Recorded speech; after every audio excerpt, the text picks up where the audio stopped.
You think you're one of the good ones, fair, logical, well-intentioned. You're the person who'd hold the door, help a friend move, or feel a pang of empathy for a stranger's hard times. But what if that's just a story you tell yourself? The most sophisticated, most comforting story your own mind can spin. Tonight, we're not looking at other people.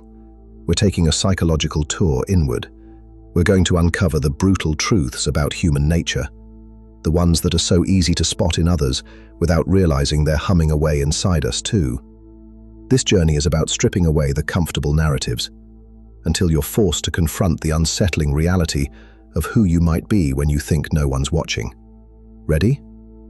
First, let's talk about the people who make you shake your head. You know that friend who only calls when they need a favor? Their name flashes on your screen, and you already know a request is coming. They need a ride, a loan, or for you to listen to the same drama for the 100th time. But the moment you need something, they're suddenly busy. They disappear. Their energy is a one-way street, flowing only toward themselves. Or maybe it's the co-worker who quietly takes credit for a group project. They're always the loudest person in the meeting, always saying "I" instead of "we", positioning themselves as the hero of a story where they were only one of the characters. It's more than ambition. They see other people as rungs on a ladder. These are the manipulators, narcissists, and energy vampires. They all seem to operate on one simple principle. What's in it for me? Their relationships feel transactional. They take far more than they give, and you're right to feel frustrated by them. You see their selfishness clearly, like a stain on a white shirt. And you define yourself by how you're not like them. You're generous, a team player, you're empathetic. In that judgment, you feel safe. You feel just a little superior. You're on the right side of the line, but are you really? Here's the secret, the one nobody wants to admit. That selfish engine you can't stand in other people. It's in you too. Yours is just quieter, more socially acceptable, better disguised. You might not drain your friends dry, but you've probably reached out when you felt lonely, then ignored their messages when life was going well. You'd never steal credit in a meeting, but you've probably told a story that made you sound just a little more important, a little more capable, a little more responsible for a success than you really were. The mechanism is the same. You've simply learned how to hide it, not just from other people, from yourself. And that's the uncomfortable part. It's not that you have these impulses. Everyone does. It's that you've built an identity around being a good person. And that identity may be the very thing stopping you from seeing the truth. So let's peel back the first layer. Think about this. How much of what we call kindness is actually a transaction with the receipt hidden? It's an uncomfortable question, one psychologists and philosophers have argued about for decades. Some believe that every human action is driven by self-interest, even the generous ones. When you help a co-worker, is it only for them? Or does a part of you also enjoy being seen as helpful, reliable, competent? When you donate to a charity and tell people about it, are you only helping the cause? Or are you also shaping the image people have of you? And maybe the image you have of yourself? That warm feeling after helping someone. It isn't always just a bonus. Sometimes it's the reward. We compliment people because we enjoy being liked. We give gifts, hoping they'll remember us. We listen because being the good friend feels good. Now, none of this makes you a bad person. It makes you human. And that's the point. The brutal truth isn't that kindness is fake. It's that our motives are often more complicated than we'd like to admit.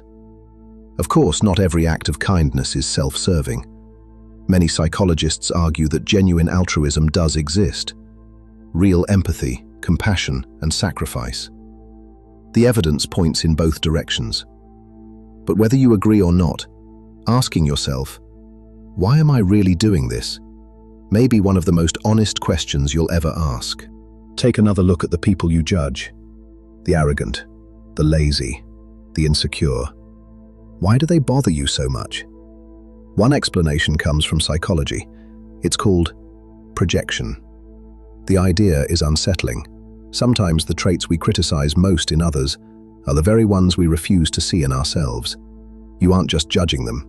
You may be using them as a mirror you're trying not to look into. Think about the loud, overconfident person who gets under your skin. You call them arrogant, maybe even a narcissist. But ask yourself, is it really their confidence that bothers you?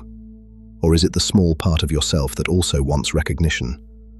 The part you've spent years trying to hide. You see their need for attention. Yet how often do you check your own notifications, wonder who viewed your post, or hope someone notices your achievements? The difference isn't always the desire, it's how openly it's expressed. Sometimes our strongest criticism isn't about the other person at all. It's about protecting ourselves from uncomfortable truths. Pointing a finger outward is much easier than pointing one inward. Judgment creates distance. Distance creates comfort. And comfort protects the story we tell ourselves. Of course, projection isn't the only reason we judge people. Sometimes someone is genuinely rude, selfish, or dishonest. But every now and then, it's worth asking yourself one simple question. What is it about this person that feels so personal? Because the answer might reveal something you've been trying very hard not to see. That moment isn't weakness, it's self-awareness. And self-awareness is where real change begins. We all like to believe we have a strong moral compass. We speak out against unfairness. We defend the underdog. We tell ourselves, we stand for justice. But here's the uncomfortable question. Do you really hate injustice? Or do you hate being the one who loses? Psychology reveals a pattern that's hard to ignore. When a system works in our favor, we usually call it fair. We call it earned, deserved, the result of hard work. But the moment that same system works against us, we suddenly see all its flaws. It feels broken, corrupt, unjust. Think about traffic. When someone cuts you off, it's infuriating. They're reckless, selfish. They have no respect for anyone else. But when you're running late and you squeeze into a gap, it's different. You had no choice. You were in a hurry. You had a reason. The same action, two completely different stories. Or think about sports. When your team benefits from a questionable referee decision, it's just part of the game. Sometimes luck goes your way. But when that same call helps the other team, suddenly the referee is biased. The game is rigged. The league is corrupt. Notice the pattern. Our sense of fairness is often deeply personal. We're incredibly sensitive to our own disadvantage, far less sensitive when we're the ones benefiting. That doesn't mean justice isn't real. It means our commitment to it is often tested only when it costs us something. The real question isn't whether you'll fight for fairness when you're losing. Almost anyone can do that. The real test is whether you'll defend fairness when you're winning, when speaking up means giving up an advantage, when doing the right thing comes at your own expense. That's where character is revealed. And for most people, that's also where conviction begins to disappear. If you've followed this far, you might be feeling uncomfortable, maybe even defensive. A voice in your head might be saying, "That's not me." That feeling has a name: cognitive dissonance. It's the tension that comes from holding two ideas that don't fit together. On one hand, you believe you're a good person. On the other, you're beginning to realize your motives aren't always as pure as you'd like them to be. But here's the part too many people miss. This doesn't make you evil. It makes you human. That instinct to protect yourself, to seek recognition, to look after your own interests. It's part of how we've survived for thousands of years. But that's not the whole story. We've also evolved to cooperate, to build trust, to help one another. Because together, we survive better than we do alone. The problem isn't that self-interest exists. The problem is pretending it doesn't. When you deny it, it controls you without you even noticing. But when you acknowledge it, you take back control. And that's where real power begins. The difference between a toxic person and a self-aware person isn't the absence of selfishness. It's honesty. Toxic selfishness stays hidden. It manipulates, it takes, it justifies itself, all while insisting, "I'm a good person." Healthy self-interest looks very different. It admits the truth. It recognizes the desire for approval, success, comfort, significance. Then it makes a choice, a conscious one.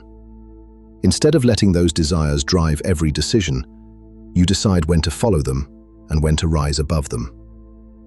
The strongest people aren't the ones who claim to be perfectly selfless. They're the ones who see their own flaws clearly and still choose. Kindness, integrity, generosity.